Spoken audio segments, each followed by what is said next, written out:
if you have a book, if you're participating in the whole thing here, and you picked up a book, read chapter 1. We're just going to kind of walk through it a chapter at a time.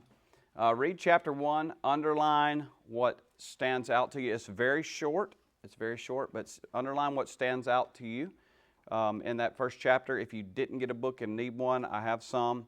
I have more. I always have more. So feel free to catch me afterwards, and I can get you a book if you need the book. If you have it already or you get it tonight, if you can just read through chapter 1 before next week, that would be great. All right. So tonight we continue walking through the Old Testament. I know that we are spending a lot of time in Genesis, but there's a lot of the Bible that is, and a lot of the Old Testament timeline that is consumed in Genesis. So we're going to pick up the pace considerably as we get out of Genesis, but there's just a lot of foundational information that we need to at least touch on as we walk through the Old Testament together. So thus far, we have seen that Adam to the flood was approximately 1,656 years. From Noah's flood to Abram's calling was roughly 420 years. And then from Abram's calling to the death of Joseph in Egypt at the end of Genesis is roughly 300 years. And you notice I say roughly. If we take a biblical, just a solely biblical timeline and what we are given in the Scriptures, we could say 1,656 years, pretty close. 420 years, pretty close. 300 years, give or take a few years there. I'm not convinced that every date and year in the Bible is meant to be comprehensive. This is a history of Israel, and they're writing this in light of Israel's history as we look back across that. I think this is what we have to go on, and I think it's reliable, but I hesitate to say this is 100%, 1,656 years, 420 years, 300 years, because I'm reading through it and doing my best to piece things together, and others are doing their best to piece things together, so that's why I say roughly. We could be off some in those dates, but it does give you an idea of the timeline of history as we have it here in Genesis. So I wanted to give you those dates, and I did this partially because as I was walking through this material with some internationals, I had a Cambodian Buddhist who was very interested in, wait, this is real history? Give me the dates. How long was it between here and there? And I'm like, I haven't thought about it. So it's something that we need to think about periodically are the time frames between Adam and the flood, the time frame between the flood and Abraham's calling, the time frame between Abraham and the death of Joseph. So that's why I put those in there. Now, we focused primarily on Abraham. Last week we saw that Abraham had Ishmael and he had Isaac. Both of them are promised to be great nations. Ishmael was given promises that he would be a great nation, and then Isaac was promised that he would be a great nation. But the difference is the promised seed was going to come through Isaac. If you continue reading through the storyline of Genesis, what you find is that Isaac winds up marrying Rebekah. Abraham sends his servant Eliezer to find Isaac a wife, and it's really a pretty cool story because Eliezer just prays, God, let some women show up and let the one offer me water that you want to marry him, and turns out that that's the way things worked out. And Rebekah and Isaac marry. They have twins by the name of Esau and Jacob, right? And Esau and Jacob are twins. They go their separate ways, and the promised seed goes through, not Esau, but through Jacob, the younger brother. Jacob is then sent to Rebekah's brother, his mother's brother, his Uncle Laban, and works to marry his younger daughter, Rachel. Rachel was beautiful in Jacob's eyes. He works for Laban to marry Rachel for 7 years, and then Laban gives Leah to Jacob. And surprise, on the next morning, you didn't marry who you thought you married. Now, how did that happen? Well, it seemed that in this time period, women covered their faces. They covered their hair, just like they do now in the Middle East. And I propose to you that the covering of the hair and the covering of the face is not Islamic, but it's Middle Eastern, and the Middle Eastern culture bled over into Islam, and now it's become synonymous with Islam, so much so that if most Muslim women, if they convert to Christianity, the first thing they do is lose the hijab. But if you go back in the Bible, it seems to be a covering. Women had a covering in the New Testament church. I don't think it was one of those little round things that the Mennonites wear. No offense to the Mennonites, but it seemed to be more of a head covering like you would think in Middle Eastern culture. So maybe Leah shows up on the wedding night and she's covered, and they go into the tent, and they didn't have LED lights back then. So the next thing you know, he wakes up with the wrong woman. It's too late. And Laban says, oh, it's okay. We have to marry the first daughter first. Imagine you're Leah, like, I didn't love you, you know. And then he works for another 7 years, agrees to work for another 7 years, and he gets Rachel. Well, of course, Rachel's the favorite, right? Rachel's the one he wanted to marry first, and poor Leah had weak eyes, so he wasn't really keen on her. But the problem now is Leah starts having babies. And everybody knows, if you read the Old Testament, the most important thing that you can do is have babies. Actually, a sign of judgment in the Old Testament, and I can't give you chapter and verse for this, but it's there, and I can find it for you if you'd like, but one of the signs of judgment is a lack of childbearing. We do that intentionally today, but it was a sign of judgment in the Bible that people would not have children. And Rachel's feeling this judgment every time Leah looks at her. Like, look at me. God's prospering me. God is blessing me. So Rachel learned from, Jacob's grandmother and said, hey, take my servant girl, Bilhah, and she can have babies in my place. So guess what happens with Bilhah? She starts having babies, and Leah slows down. Well, guess what Leah does? Not to be outdone, she says, hey, take my servant girl, Zilpah. And Jacob's just got him 4 wives now that he's having children with. And then, of course, Rachel has a couple of kids, and this is a big mixed up situation.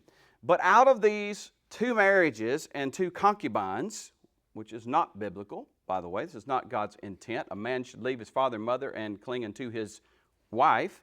This is all man doing here, competing for babies. But Jacob, with these 2 wives and these 2 concubines, has 12 sons, right? If you turn to Genesis, in chapter 35, verses 22 to 26, we just see this is the snapshot of the children of Jacob and who they came from. This is Genesis 35, 22 to 26. The latter part of verse 22 says there were 12 sons of Jacob. Did they just have boys, or was it only boys that made the family tree here? I think probably just they listed the boys, right? They're telling how many kids were coming to Jacob and these ladies. Well, don't you think since they only mentioned one girl later that there probably was only one girl? Possibly. Or only one worth mentioning. Only one that did anything worth mentioning, yeah. So the sons of Jacob, here they are. The sons of Leah are Reuben, Jacob's firstborn, then Simeon and Levi, and Judah, and Issachar, and Zebulun. The sons of Rachel, the favorite, the one he intended to marry, Joseph and Benjamin. And the sons of Bilhah, Rachel's servant woman, Dan and Naphtali. And the sons of Zilpah, Leah's servant woman, Gad and Asher. And there you have the 12 tribes of Israel from Leah, Bilhah, Rachel, and Zilpah. Okay, we know he has a favorite wife. Does he have a favorite son? Well, let's look at him together. I think we know his name. If you turn over to Genesis 37, we see the generations of Jacob there, beginning in Genesis 37. And I want us to see a bunch of things about Joseph, and we're going to hit them in pretty fast order, okay? Number 1, he was his father's favorite. Look in Genesis 37, verse 3. Israel, this is Jacob's new name, Israel loved Joseph more than all his sons, because he was the son of his old age, and he made him a multicolored tunic. Okay? So we've got a father's favorite here, okay? Which leads to, number 2, he's despised by his brothers in verse number 4. His brothers saw that their father loved him more than all his brothers, and so they hated him and could not speak to him in peace. Now, do you blame them? Like we just said, they're seeing their father love him more than all of them. They're seeing their father treat him differently. They're seeing their father bend over backwards for him. They're seeing their father make him a fancy tunic and a fancy cloak and give it to Joseph. On top of this, on top of Israel or Jacob picking favorites, we've got a little brother who seems to be a tattletale. I mean, look back up in verse number 2. Joseph, when 17 years of age, was pasturing the flock with his brothers while he was still a youth, along with the sons of Bilhah and the sons of Zilpah, his father's wives. And Joseph brought back an evil report about them to their father. Now, can't you just see this? He's out there, and he comes back to Jacob, and he knows he's Jacob's favorite, and he says, Daddy, let me tell you what Reuben was doing. Let me tell you what Simeon was doing. Let me tell you what Judah was doing. Let me tell you what all of these boys were doing out there. And then Jacob, of course, Joseph gets the pass, and Jacob comes down hard on the guys, and it does seem that he was a little bit of a tattletale. He was his father's favorite. Joseph's not perfect, right? And he seemed to be a little spoiled. Imagine that. Look down in verses 7 through 10. He's with his brothers now, and he says to them, hey, listen to these dreams that I had, okay? In verse 7, behold, we were binding sheaves in the field, and behold, my sheaf rose up and also stood upright. And behold, your sheaves gathered around and bowed down to my sheaf. Oh, he's a humble guy. Then his brothers said to him, are you really going to reign over us, or are you really going to rule over us? So they hated him even more for his dreams and for his words. Then in verse 9, he had still another dream, and he recounted it to his brothers. Hey, let me tell you about this one. You didn't like my last one? Listen to this dream. Behold, I have had still another dream, and behold, the sun and the moon and 11 stars were bowing down to me. And he recounted it to his father and to his brothers. And his father rebuked him and said to him, what is this dream that you have had? Shall I, the sun, and your mother, the moon, and your brothers, the stars, really come to bow ourselves down before you to the ground? So I just propose to you that when you read this, without the lens of Sunday school pictures of Joseph being this sweet, innocent, great little guy, you've got a daddy's favorite who is a tattletale, who's spoiled rotten, and he's letting his brothers know, hey, I'm better than you. Just my perspective on it. You may disagree. Well, if we keep going, we see that he's sent to his brothers by his father. He's a faithful tattletale. So in verse number 13, Israel said to Joseph, are not your brothers pasturing the flock in Shechem? Go, and I will send you to them. And he said to him, I will go. You better believe I'll go. I'll go see what those brothers of mine are doing, and I'll bring you back a nice report, Father. And Jacob says, I know you will, son. That's why I'm sending you. Okay? So, he goes out, sent by his father. But if you drop down to verse 18, what do we see happen? When they see him coming from afar, his brothers plotted against him to put him to death. I've had enough of this. They saw him from a distance, and before he came close to them, they plotted against him to put him to death. Okay? Now this is serious business here. They're like, look, there he comes. There comes the dreamer. There comes a little very-colored tunic-wearing, tattletale, spoiled, daddy's favorite brother of ours. I'll tell you what we'll do for him. We'll get rid of him. We'll put him to death. We'll kill him. We'll take his coat. We'll kill a goat. We'll make it look all bloody. We'll go tell Dad something got him. We'll be scot-free, and we'll be rid of this guy. Well, they had one of the brothers who says, hold on just a minute now. Reuben's going, if this happens to my brother, my father is going to just die. So he's like, I've got to rescue Joseph. So he says, hey, let's put him over here in a pit. Let's put him in a well, a dry well. Let's drop him down in this hole. And let's just think on this a minute, and let's process. And his intent, according to the Bible, was to slip back when his brothers had moved on and release Joseph so that he could go back home. Well, lo and behold, before all of that could play out, some Ishmaelites came by, and the guys had a better idea. Look down in verse number 28. Some Midianite traders passed by, so they pulled him up and lifted Joseph out of the pit and sold Joseph to the Ishmaelites for 20 shekels of silver.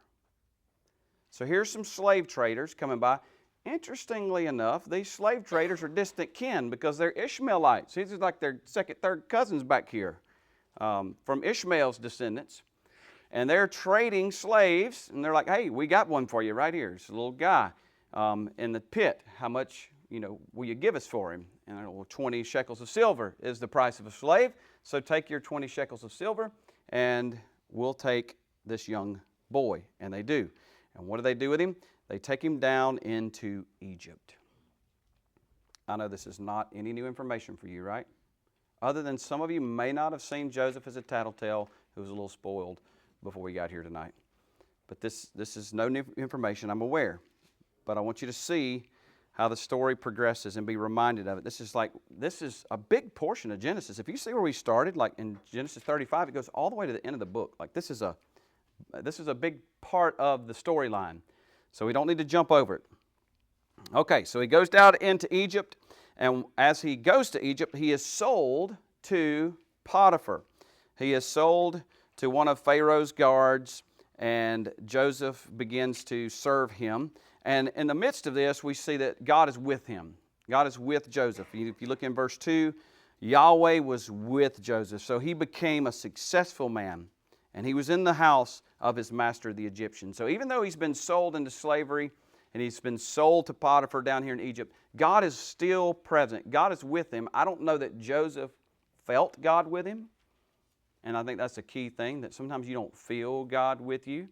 It seems like you would feel like God has abandoned you when you go out. You're on top of the world. You're your father's favorite son. You're wearing your multicolored tunic, and you end up in a pit sold to Ishmaelites down in Egypt, in a place where you don't know anybody. You don't know any of their language. You don't know any of their customs. This is two totally different parts of the world. I know we lump all of the Middle East into one big wad, but these are two totally different parts of the world. He's in a new land, and now he's having to serve this guy, and yet God is with him, and God is so present with him that he earns the respect of his master, and he just basically becomes the manager of everything. He becomes the manager of everything except one thing, and that one thing is Potiphar's wife. And there's the problem, because Potiphar's wife sets her eyes on Joseph. Apparently, Joseph was nice to look at, and she liked to look at him. So she kept trying to flirt with Joseph, to put it mildly, and Joseph kept running away. And he's like, look, my master's given me everything that belongs to him. It's under my control, except for you, and I'm not going to touch you. Well, finally, one day, she catches him alone. Okay, it's best, guys, never to be alone with a woman. She catches him alone, and he is squeaky clean. But the problem is, when he runs this time, she hangs on to his coat. This coat keeps causing him trouble, doesn't it? He's like a multicolored coat, and now he's got another coat, and she grabs him by that, and he runs out without the coat, and she's left holding the coat, and she makes up a story really quick, which is also something good for us to be reminded of in the 21st century. Just because somebody says somebody did something doesn't mean somebody did something, even though we like the juicy morsels of gossip. That's a little side note for you. She said he did something, and I want to propose to you that Potiphar didn't really believe her. And here's why I think he didn't believe her, because she falsely accuses him, and Potiphar does what? I'll tell you what, if I was Potiphar in Egypt and I had a slave from another country and he did something to my wife like she said he did to her, that dude is dead before the sun goes down, and ain't nobody saying nothing about it. I mean, if I wasn't a Christian, if I was an Egyptian. Okay.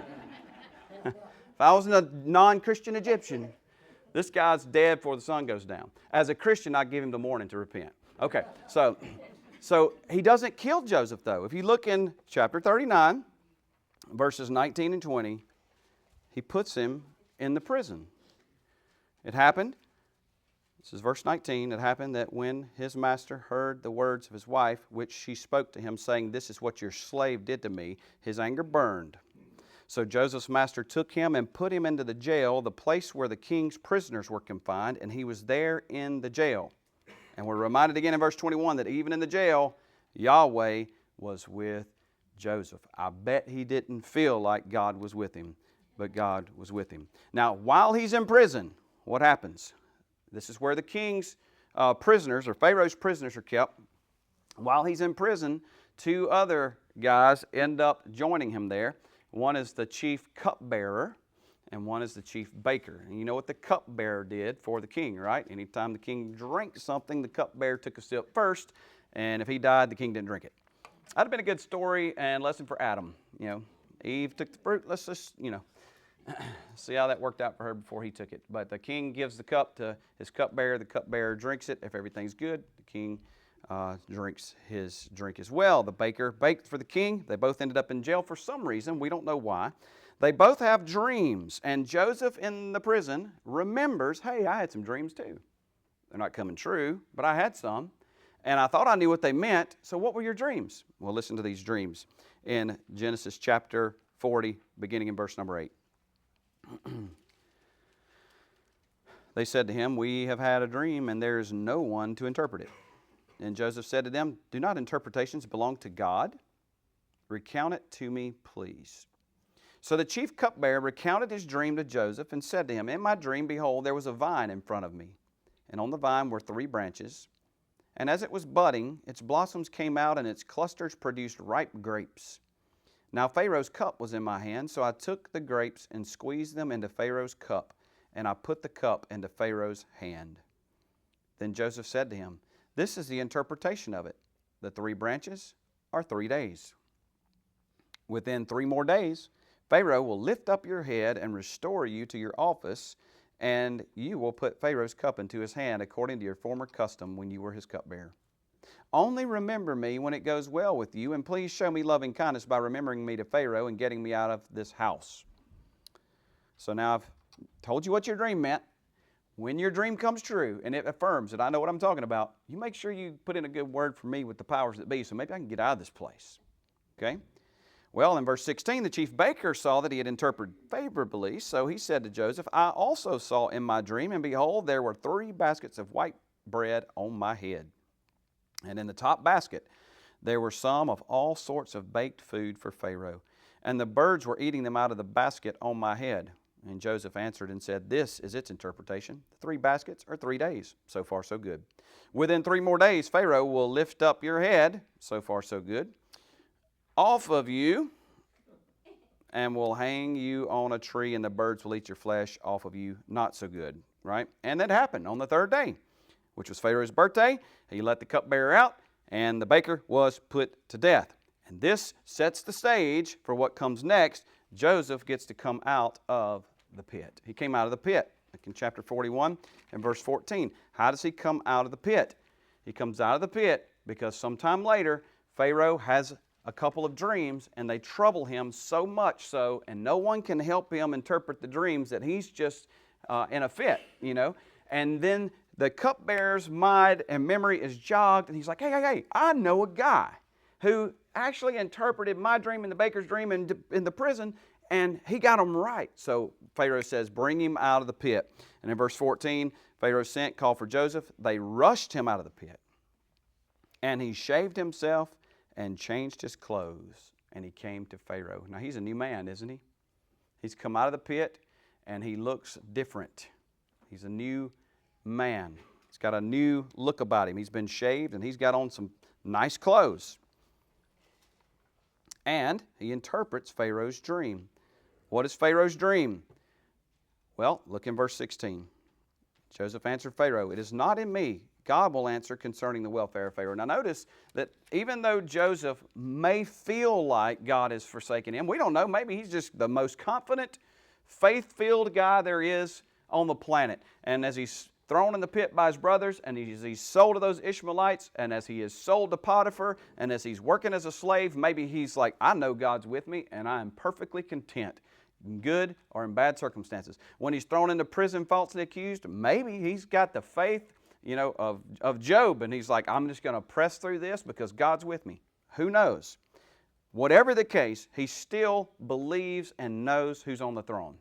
Because when he interpreted the cupbearer's dream and the baker's dream, right off the bat, he gives credit to, not himself, something's changed. Because in the first set of dreams, he told his brother and his father, he was kind of like, hey, listen to this, guys, you're all going to bow down to me. Now that seems something has changed, and he's like, God's the one who's given these answers, not me. This isn't about me, this is about God. And now he comes to Pharaoh, and he does the same thing. He says, this is not about me, this is about God. In verse 16, he answered Pharaoh, it is not in me, God will answer concerning the welfare of Pharaoh. So Pharaoh spoke to Joseph. Here's his dream. In my dream, I was standing on the bank of the Nile, and behold, 7 cows, fat and sleek, came up out of the Nile, and they grazed in the reeds. And behold, 7 other cows came up after them, poor and very ugly and lean, such as I had never seen in all the land of Egypt, in regard to ugliness. And the lean and ugly cows ate up the first 7 fat cows. But they devoured them, and yet it could not be known that they had devoured them, for they were just as ugly as before. Then I woke up.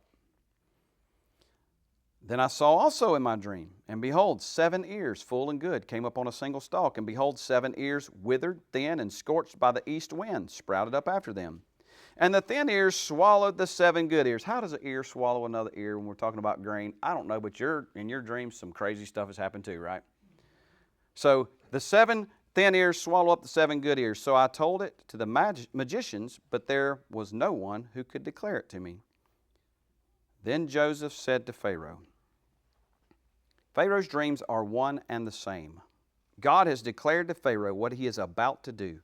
The 7 good cows are 7 years, and the 7 good ears are 7 years. The dreams are one and the same.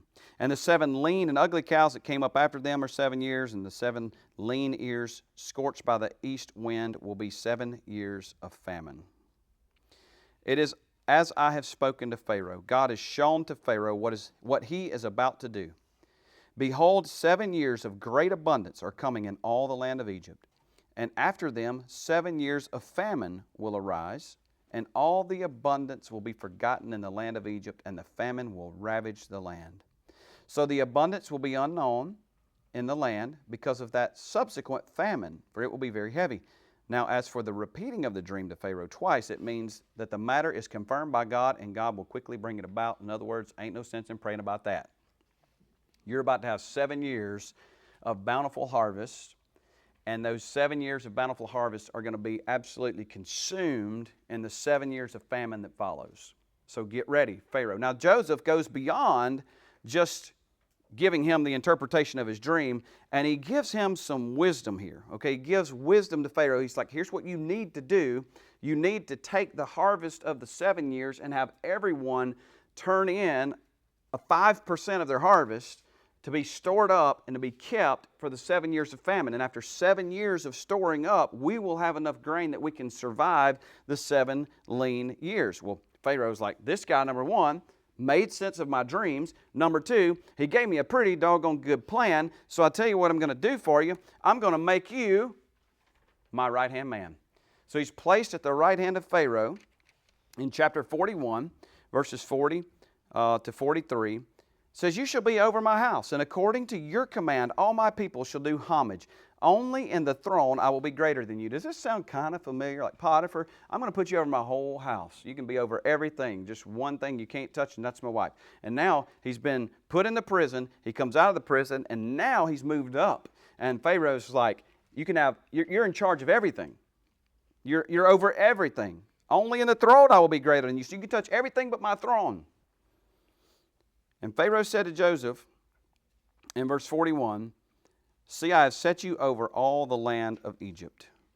Then Pharaoh removed his signet ring from his hand and put it on Joseph's hand, a Jewish boy's hand. And he clothed him in garments of fine linen and put the gold necklace around his neck, and he had him ride in his second chariot, and they called out before him, bow the knee. And this is an amazing story. Well, the dreams that Joseph interpreted came true. 7 years of plenty. They followed his advice, and then 7 years of famine come. And in the 7 years of famine, the famine doesn't just affect Egypt, it begins to affect the surrounding areas. And guess who runs out of groceries? Joseph's brothers, Joseph's father. So Joseph's father does what anybody would do. He's like, go down to Egypt. I hear they've got food. We're out of food. We need food. Go down to Egypt and get food. So the brothers take off. They go down to Egypt, except for one brother. Can you guess which brother Jacob didn't let go? Benjamin. It's that other brother who's from that favorite wife. Now Benjamin is the favorite, it seems. So Benjamin's like, I'm going to keep him close to me. You're not taking Benjamin down. So the 10 older brothers go down, and they come in, and they approach Joseph and attempt to buy grain. Well, in verse number 8, Joseph recognized his brothers. But his brothers didn't recognize him. So he was unknown to his brothers, but he recognized them. So in verse 8, Joseph recognized his brothers, although they did not recognize him. And now Joseph has a little fun. I mean, maybe he reverts back to his young days. He says, I'll tell you what you guys are. You guys are spies. You've come from another land. You're trying to see how much we've got, so you think you can come try to take it. You're spies is what you are. Oh, no. And then, you got the brothers start talking. Then, no, we're not spies. We're the son of a man in Canaan. His name is Jacob, and he had 12 sons, and one of them met an untimely end, and one of his sons is so precious to him that he wouldn't let him come. See, we're a nice, upstanding, wonderful family who's had some grief and had some hard times, and here we are just begging grain from you. Well, Joseph says, I'll tell you what, why don't you stay with me and leave one of your brothers with me and go back and get this missing brother of yours? Well, now they're really in trouble. So he puts them all in prison for 3 days, according to verse 17, and then after he lets them out, he sends them on their way -1, and he says, don't come back for any food until you bring that brother of yours that you say you have, you bunch of lying spies. Okay? That's a simplified version of what happened. So he sends them back. Well, they stop, I guess, at a rest area. Along the way, one of them decides to open up his bag of grain, and what does he find? His money. He finds his money. He says, whoa, guys, look, the money I brought to buy this grain with is back in my bag. And then the other guys open their bags, and all their money's in the bags. And then everybody's really worried because it appears that they've stolen the grain, or they bought the grain and stole their money. They're going about their business. Now, keep in mind, this is interesting to me. Simeon's in jail. Joseph holds Simeon and sends them back, okay, with the grain. So keep in mind, Simeon's in prison while his brothers go back. Now, I want to make a couple of side notes real quick from chapter 42, verses 21 and 22. Look at what they're saying. When Joseph says, I want you to bring your brother back or you're not buying any grain from me again, you're going to prove that you're telling the truth or, and that you're not spies. They said to one another in verse 21, surely we are guilty concerning our brother, because we saw the distress of his soul when he begged us, yet we would not listen. Therefore, this distress has come upon us. And Reuben answered them, saying, did I not tell you, saying, do not sin against the boy? Yet you would not listen. So also his blood, behold, it's required of us. And Joseph is sitting there listening to their Hebrew, and he knows what they're talking about. But what I want you to see is the guilt that has plagued these guys for years, all because of their jealousy, all because of their envy, all because of their desire to be first place in the family. They have been plagued. And so anything that's happening bad, they're saying it's due to what we did to Joseph. This just goes back to Joseph. It always goes back to Joseph. I just thought that was interesting. And I also find it interesting that we see them, even though they may not be the most upstanding guys. And we struggle with this. In 21st century, very churched, we're supposed to know our Bibles kind of people and know our God kind of people. We struggle with this, but they don't struggle with the fact that God is absolutely sovereign and in control of every minute detail of life. And let me show you that. And I could show you a couple of places, and we may point them out, but right here in chapter 42, verse 28, when they find the money, it says, he said to his brothers, my money's been returned, and behold, it is even in my sack. And their hearts sank, And they turned trembling to one another, saying, what is this that God has done to us? Not, those crazy Egyptians put our money back in the bag. Like, wait, did you guys not pay? Who's responsible here? They immediately take something as small and as seemingly ungodlike and attribute it to God. And I just find it very interesting that all throughout the Old Testament, and we just might try to highlight these along the way as they are evident, is that they have no problem saying God is absolutely sovereign over every minute detail of life. He's in control. And He will take it, and He will turn it, and He will use it for His glory. And ultimately for our good, if we love Him and are called according to His purpose. So those were two little side notes I wanted to point out. They get home, they tell Jacob all about it. Hey, we can't go back without Benjamin. And Jacob's like, well, you're not going back then. Okay, what about poor Simeon? Forget Simeon. He can rot in jail as far as I'm concerned. You're not taking Benjamin back with you. So poor Simeon's hanging out in jail. I want to know why Simeon doesn't get some playtime here. Because this guy's just like sitting in an Egyptian jail. I mean, what did he do to deserve this, Well, they've eventually run out of grain. Look in chapter 43. In verse number 2, it happened when they had finished eating the grain. How long did it take them to eat that grain? I mean, they didn't sit down and eat all 9 or 10 sacks of that grain in one sitting. They probably rationed it because the famine was still going on. And all this time, poor Simeon is still sitting in jail. But now the grain's gone. And what do? They have to go back. Well, we can't go back, Dad, unless we take Benjamin. Well, I'm not sending Benjamin. And now this debate comes up, and Judah says, you can kill my kids if I don't bring Benjamin back. Just take them. Boy, talk about a different culture and a different time. I will stake my children's life on bringing Benjamin back. So they go down again to Egypt. And when they get to Egypt, Joseph welcomes them in, and he plans a meal, and he plays with their minds a little bit, I think, because he seats them in birth order. He's like, let's come to the table. And he seats them in the order of their birth, and they literally are looking at each other going, ooh, this guy's something. He put us in our birth order. And then he gives them food from his table, and maybe because it was clean food, I don't know. They didn't really have specific laws from Moses then, but maybe it was a specific type of food. The Egyptians are eating separate from even Joseph and his brothers because they would be unclean by eating with the Hebrews. So they're eating over here. Joseph's eating by himself. His brothers have a table. He gives them food from his table, and he gives Benjamin 5 times as much as them, which is interesting, which should cause them to wonder, what did Benjamin do to deserve this? Well, he sends them away. And when he sends them away, guess what he puts in their sack? Puts their money back in their sack. But he adds a little something special to one bag. Who knows what he put in the bag? His cup. He put his special drinking cup in whose bag? Benjamin's. So he sends his guys after him. He's like, hey, go find my cup. Well, they take down the bags. They go through all the bags, and guess whose bag they find it in? They find the cup in the bag of Benjamin, and they're like, he's going back. He's going back with us. And Judah's like, take me instead. No, take us all. You can't do this.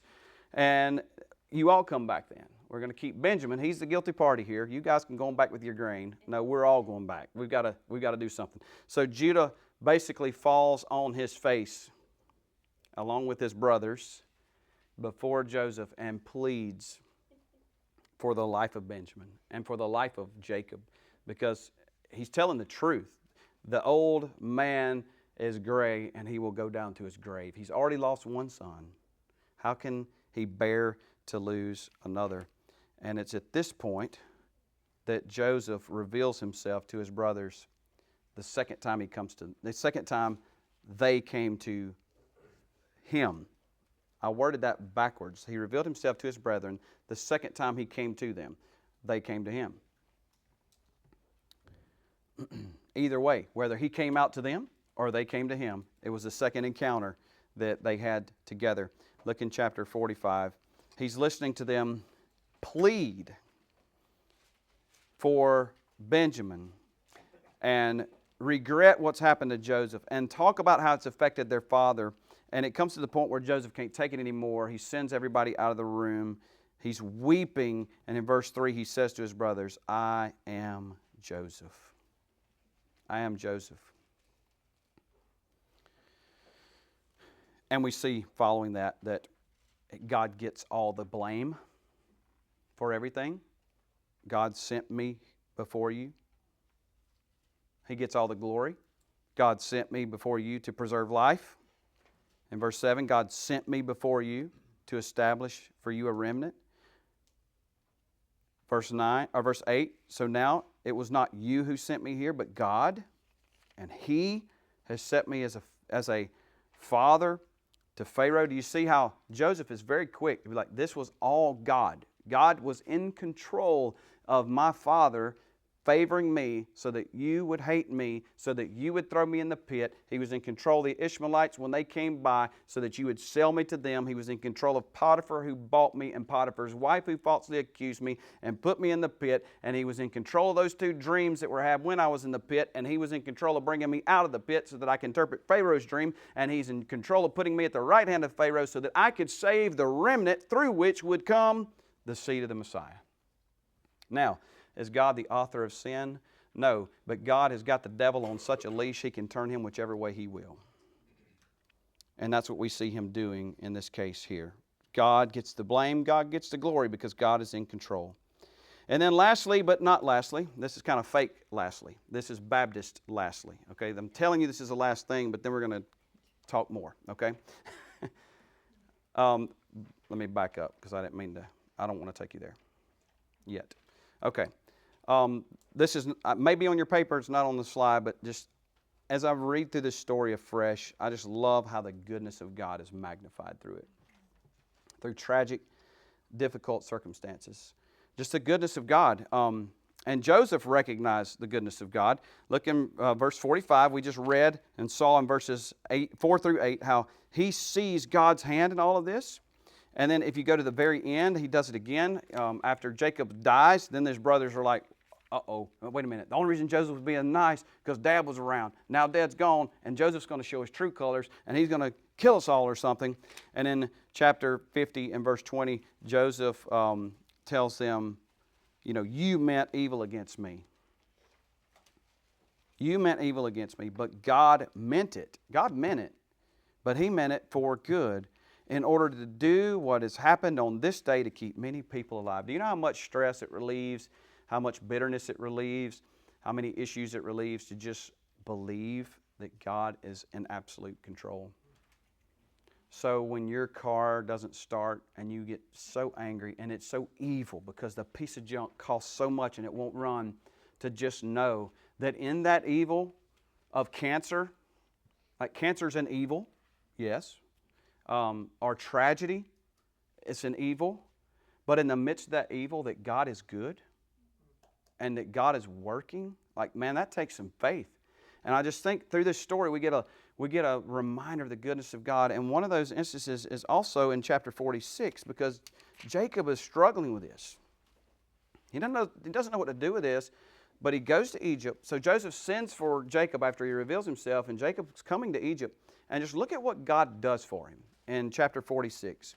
So Israel set out with all that he had, came to Beersheba, and offered sacrifices to the God of his father Isaac. And God spoke to Israel in visions of the night and said, Jacob, Jacob. And he said, here I am.